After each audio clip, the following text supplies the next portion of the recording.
Hello mga kalitel! Dahil na-miss ko mag-voice over, ayan. Numpisa na nga pala namin ni Kalitel JM ang pagre-repack ng ating grocery na ipapamigay sa ating mga kalitel na nasalanta ng bagyo at mga binaha. 11 katao nga lang po pala ang aking napili pansamantala kasi hindi pa rin po ako tapos sa pamimigay ng ating school supply para sa ating mga kabataan. Kung makikita nyo nga ay naiba naman ngayon ang aking pinamigay. Ay namili nga si Kalitel Rendel natin sa Subic ay nagpasabay na nga ako ng frozen goods para maiba naman ang ating ipamigay. At dahil hindi ako nakontento sa hotdog at skinless na aking pinamigay, dinagdagan ko pa nga ito ng noodles.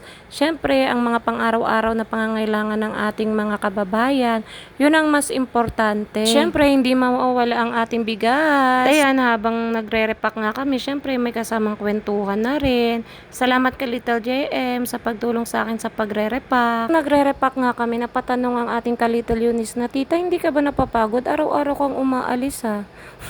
At ayun nga, natawa nga ako. Napaisip ako, oo nga no, kaya pala parang feeling ko palaging pagod na pagod yung katawan ko palagi. At ayan, hindi nga ako natutulog or umiidlip. Pero this past few days, talagang gustong gusto kong matulog ng hapon kasi sa sobrang pagod. Pero okay lang naman yun kasi masaya naman ako sa ginagawa ko. Biruin yun, nakakatulong tayo sa ibang tao. Kahit sa maliliit na bagay, sa mga gantong bagay, di ba? Malaki na ring bagay para sa kanila yan, lalo sa mga bina or binagyo or inabot na mga tubig, lalo yung sobrang tataas ng tubig. Malaking bagay na rin yan mga kalitel. Mamemenos na rin yan sa iniisip nila sa arawin. Ayan nga, nagulat nga si Kalitel Rendel dahil na nakalistang frozen food dun sa bibilin niya at ang dami daw. Ano daw bang gagawin ko dun? Kasi hindi nga ako nagsabi sa kanila na na ngayon ko gagawin ang pamimigay ng grocery sa mga kalital natin binaha. Kaya sabi nila sa akin, ikaw ka mo talaga te, kung ano lang maisipan mo talaga, yun talaga yung gagawin mo, no? Hello mga kalital, nandito na po kami para mamigay ng ating grocery. Ito po si ating kalital Minda. Ayan. Thank you sa kanya, sinadjust niya to. Nag-ambag din siya. Sa kanya yung 1,000. Nice! Thank you! Ayan.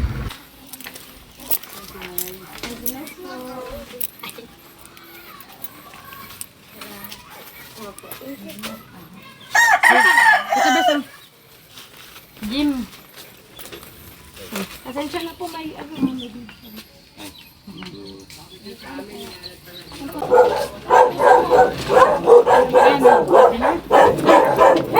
you. Welcome po. Thank you.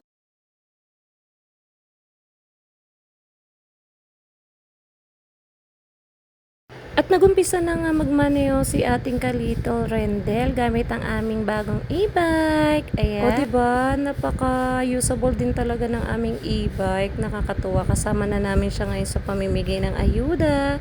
At kahit saan pa mang maisipan ng inyong Kalitel.